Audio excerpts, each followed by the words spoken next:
A soft autumn morning mist clung to the cracked attic window. Faint rays of sunlight filtered through the faded, heavy curtains, casting golden streaks across the dust-laden floorboards. The smell of mildew and old wood was the first thing Ilara sensed each time she opened her eyes. This was where she lived, a tiny, shadowed world atop a grand mansion she had never truly belonged to.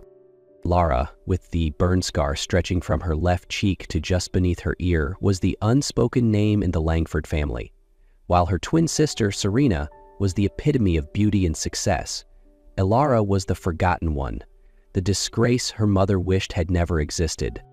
She wasn't allowed to leave her room, she wasn't permitted to be seen by guests, and above all, she was never to let anyone see her flawed face. Only Martha, the aging maid, dared to offer Ilara a trace of warmth in the coldest days of her life. Ilara learned to stay silent, she learned to disappear. But no matter how hard she tried, the pain of being unwanted gnawed at her every single day, and deep in her heart, one question remained. Is there anyone out there, just one person, who could love someone like me? That day, cold wind slipped through the attic's broken window, brushing through Ilara's tangled hair as if to remind her that winter was near. She sat in her usual corner, wrapped in a worn blanket, trying to fend off the chill creeping into her skin. But the cold outside was nothing compared to the frost that had long settled in her heart. A soft knock came at the door. It was Marta, the only soul in that mansion who ever showed her kindness, bringing a tray of bread and cold soup. "Don't let your mother find out," she whispered, eyes filled with worry. "You need your strength. They're planning something." Marta hesitated, but Ilara caught the unease in her eyes. A knot of dread tightened in her chest. She was right to be afraid. That afternoon, Ilara was summoned to the living room, something that almost never happened. Her mother sat there, Serena by her side, no pretense. "Serena can't attend the wedding," her mother said flatly. "She has a contract in Paris. You'll take her place." Ilara thought she'd misheard, but Serena just sat there, reapplying lipstick, not even looking at her. "The veil will cover your face. Her name stays on the contract. Just stand there, sign, and don't ruin anything," her mother said. Ilara went numb. She had never been chosen for anything, except when someone needed a replacement. That night, staring up at the cracked ceiling of the attic, Ilara gently touched her left cheek, where the scar marked her like a curse. She didn't cry. She had no tears left. Pain had become calloused, replaced by a hollow coldness that scared even her. Since childhood, she'd grown used to being forgotten, treated like a broken thing. But this time was different. They weren't just discarding her. They assumed she would quietly take on a lie just to protect the family's reputation. "If only I'd never existed," she had once whispered into the darkness. She secretly looked into the groom, Damon, and was stunned to discover he was the epitome of perfection, handsome, sophisticated, and wealthy. No wonder her family was desperate to secure the marriage. The wedding day arrived. Ilara wore a stunning white gown, her face hidden beneath a thick veil to conceal the scar. She trembled as she walked down the aisle. Her mother whispered sharply, "Don't let anyone see your face. If you do, you'll be thrown out." Ilara could only nod. The ceremony unfolded before hundreds of guests, celebrities and powerful figures alike. Damon stood at the altar, beaming as he saw his bride approaching. "You look beautiful," he whispered in her ear as he took her hand and led her forward. Ilara trembled. It was the first time anyone had called her beautiful, even if he hadn't seen her face. A strange yearning stirred in her heart. If only this were real. But when the priest said, "You may now kiss the bride," Damon gently lifted the veil. The entire hall fell silent. A flicker of surprise crossed his face when he saw the large scar on her cheek, but he didn't step back. Instead, he smiled and kissed her deeply, right in front of all the stunned onlookers. Whispers rippled through the crowd. Someone scoffed, but Damon held her hand tighter. Her mother suddenly rushed forward and said, "I'm sorry, Mr. Damon. This girl is not my daughter. She's a maid pretending to be someone she's not. We have no idea how this happened." Ilara froze. Her own mother had just disowned her in front of everyone. But Damon said nothing. He looked straight into Ilara's eyes, then turned to the crowd and declared loudly, "No more explanations needed. Draft a new marriage contract under her real name. I'm marrying this woman and no one else." Damon brought Ilara to his estate immediately after the wedding. Throughout the entire ride, she remained silent, curled up in the corner of the car, while he, too, said nothing. She couldn't understand why he had accepted her, a woman with a terrible scar, a substitute in an arranged marriage. When they arrived, she was overwhelmed by the grandeur of the mansion. An elderly housekeeper greeted them at the door, her eyes widening at the sight of Ilara, before offering a kind smile. "Oh, sir's bride is truly beautiful," the woman said warmly. Ilara quickly lowered her head, raising her hand to cover the scar, but the housekeeper continued, "No, don't hide it. Even with the scar, you are beautiful. That kind of beauty cannot be denied." Ilara gave a faint, uneasy smile, feeling a small weight lift off her chest. Damon led her to a private room, spacious and warm, but her heart remained frozen. "You can stay here as long as you like. This room is yours," he said calmly, with no demand in his tone. She simply nodded, then gently closed the door behind her. That night, Ilara sat on the edge of the bed, unable to sleep. When had she grown used to curling up in fear at the sound of footsteps? When had she learned to hold her breath every time a door creaked open? Damon's voice suddenly broke the silence from outside the room. "If you'd like anything to eat, I can have the kitchen prepare something." Ilara didn't reply, but somewhere deep inside her, something quietly stirred. The days following the wedding passed in near silence. The grand estate felt even quieter than before. Ilara spoke little. She moved softly, as if afraid to disturb the life within these walls. But Damon started to notice. Something about her was undeniably different. Every morning, his coffee was ready. Not just any coffee, his coffee. No sugar, extra milk, and just cool enough to drink straight away. No one in the house knew that. Serena used to know, but she never made it herself. One rainy night, he came home late, drained. Entering the lounge, he froze. His soaked coat was hanging neatly, a dry towel waiting beside it, and a warm cup of ginger tea gently steaming on the table. No one said Ilara had done it, but Damon knew. She wasn't seeking praise. She didn't announce her presence. Yet she was everywhere, in the lavender flowers on the dining table, in the perfectly folded clothes in his drawer, in the soft scent that lingered in the hall after she passed. One evening, he found her in the kitchen, clumsily trying to peel an apple. The slices were uneven, her fingers bandaged. She clearly hadn't done this before, yet she was trying. For whom? When their eyes met, she startled and nearly fled. Damon simply said, "Keep going." Then he walked away. But his heart had already stayed behind. One crisp autumn morning, Ilara and Damon set off for the countryside where he had grown up. She was anxious and unsure the entire way, uncertain of what awaited her. Damon, on the other hand, appeared calm and cheerful. He spoke to her about his childhood, his grandparents, the river, the orchard, and the old wooden house filled with sweet memories. When they arrived, Damon's grandparents, a gentle, elderly couple, came out to greet them warmly. They embraced Ilara with affection as if she were their own granddaughter, paying no attention at all to the scar on her face. "You're the wife our grandson chose. That's all that matters," his grandmother said kindly. Ilara was overwhelmed with emotion. It was the first time in her life someone had accepted her without judgment. That afternoon, after helping the grandmother pick mangoes, she walked to the stream to wash her hands.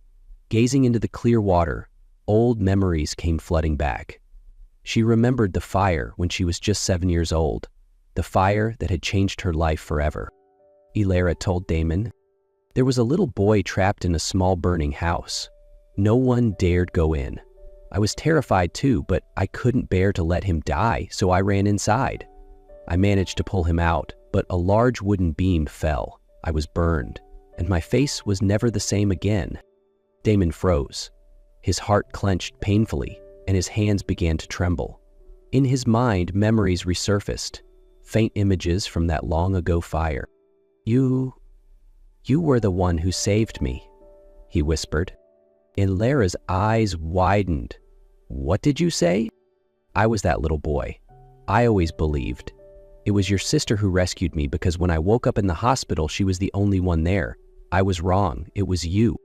Damon broke into tears. He fell to his knees, wrapping his arms around Ilara's waist and pressing his face against her stomach like a child. "I'm so sorry for not realizing it sooner, for letting you endure so much pain. If I had known from the start, I would have never let you suffer like this." Ilara stood frozen, tears streaming down her face. She had always believed she'd saved someone only to be forgotten forever. But now, that boy had become the man who loved her, protected her, and married her. They sat together by the stream for a long while, wrapped in silence, letting the truth settle. Damon never let go of her hand, not even once. That evening, back at the house, the silence remained, but it was no longer heavy. It was peaceful. That night, for the first time, Ilara willingly lay beside Damon, and for the first time, she didn't call him sir, but whispered gently, "Love, thank you." He turned to her, took her hand, and said softly, "From now on, no one will ever hurt you again, not even yourself." While Ilara and Damon were enjoying peaceful days in the countryside, back in the city, her twin sister was losing her mind over the lack of contact from Damon. 2 weeks had passed since the wedding, and he hadn't responded to a single call or message. Feeling uneasy, she decided to end her modeling contract early and return home. The moment she stepped into the house, she found their mother sitting numbly on the sofa. "Mom, why didn't you come pick me up?" she asked sharply, her voice filled with irritation. Her mother sighed deeply. "You should already know by now. Damon didn't wait for you. Ilara married him." She shot to her feet in fury. "What? How could you let that happen? You promised she was only filling in for one day." Damon requested a new marriage contract with the name Ilara. "No, that's impossible." Her face turned pale, not just from being replaced, but because she knew if Damon ever discovered the truth, that the one who saved him from the fire wasn't her, but Ilara, everything would fall apart. "I will win him back," she screamed, then stormed out of the house and jumped into a taxi, heading straight for Damon's estate. The front door slammed open, rage pouring through it. Serena stormed in like a hurricane, heels striking the marble floor with thunderous purpose. "This is unbelievable," she hissed, her eyes locked onto Ilara. "You're living here, in his house, as his wife?" Ilara rose from the sofa, her hands trembling slightly, but her gaze didn't fall as it once would have. "You didn't show up to the wedding. They needed a bride, and you chose me." "Chose?" Serena laughed bitterly. "Don't flatter yourself. You were a stand-in, a shadow. And now what? Dreaming you can steal him too?" Damon stepped into the room just in time, his expression cold. "She didn't steal anything. I married Ilara, willingly, before God and hundreds of witnesses." Serena turned to him, eyes burning. "You love me." "It was me. I'm the one who saved you." "No," Damon said firmly. "The one who saved me was Ilara. She ran into the fire. You just watched." Silence fell. Ilara clenched her dress, but this time she didn't retreat. "That's enough, Serena," she said quietly but clearly. "You lied for years. Let me carry this scar alone, and now you're trying to steal the truth too." Serena stepped forward, reaching for Ilara, but Damon moved between them instantly. "Don't touch her." Ellerin lifted her chin, staring directly at her sister. "You no longer have the power to hurt me. No one does." For the first time, Serena had nothing left to say. After the intense confrontation with her twin sister, Ilara was pulled into Damon's arms, tight and unyielding, as if he was trying to pour all his love and protection into that single embrace. From that day on, Damon no longer hid his feelings for his wife. He moved his belongings into Elara's room and personally took care of her every day. She gradually grew accustomed to being called wife, to being loved, to receiving a gentle kiss on the forehead every night and being held close every morning. Elara began stepping out of her room more often. She and Martha tended to the neglected garden out back. She planted lavender, Damon's favorite flower, though no one had dared before, as Serena claimed to be allergic. Damon only smiled when he saw the blossoms bloom. One quiet evening, as light rain tapped the windows and Elara dried her hair in front of the mirror, Damon knocked gently. He held a small box in his hand. Inside was a wooden comb, her name delicately engraved into it. Every carved line, every curve, was as tender as the way he treated her. "I'm not perfect," Elara whispered, tears threatening her voice. "I've never been looking for perfect," Damon replied. "I only wanted someone real." That night, Elara looked at her reflection for a long time. The scar was still there, but for the first time, she didn't hate it anymore. Sometime later, Damon took Elara to see the best cosmetic surgeons. She had always believed her scar could never be healed, but for the first time, she dared to hope. "While we can't restore your original features completely," the doctor said, "we can reduce the scar to the point where it's barely noticeable." Tears welled up in Elara's eyes, not because she hated her face, but because finally she had the chance to look at herself in the mirror without needing to hide. However, just as they were preparing for the surgery, Elara discovered she was pregnant. The doctor advised postponing the procedure until after the birth and full recovery. Though Damon was clearly concerned, he pulled her gently into his arms and whispered, "It's okay, you and the baby come first. The scar can wait, but our family can't." Time passed. The once cold estate was now filled with laughter and the smell of fresh-baked bread. Elara had given birth to a beautiful baby boy whom they named Hayden, the greatest gift she had ever received. The first nights were exhausting. She stayed up late, unsure how to soothe the crying. But Damon was always there. He changed diapers, warmed bottles, and hummed lullabies. "We're a team," he said. And for the first time, Elara believed in a we that didn't mean abandonment. The day she was strong enough to step outside again, Damon led her gently to the porch. The grass was lush, lavender in full bloom. She couldn't remember the last time she had felt so light. "Everything feels different," she whispered, leaning on his shoulder. "I used to think I'd never have this." "You deserve all of it," Damon replied. He didn't look at her scar. He looked at the woman who had walked through fire and survived. Elara glanced at their sleeping son, then back at Damon.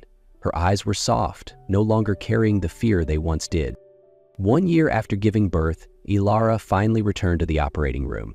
The procedure was more successful than anyone had hoped. The scar was now just a faint line, like a soft trace of memory. When Damon saw her for the first time after the surgery, he was speechless. Not because she looked more beautiful, but because he knew the woman he loved had overcome everything: pain, fear, insecurity, to believe in love. "You're more beautiful than an angel," he whispered. "No," Elara replied, her smile radiant. "I'm just me,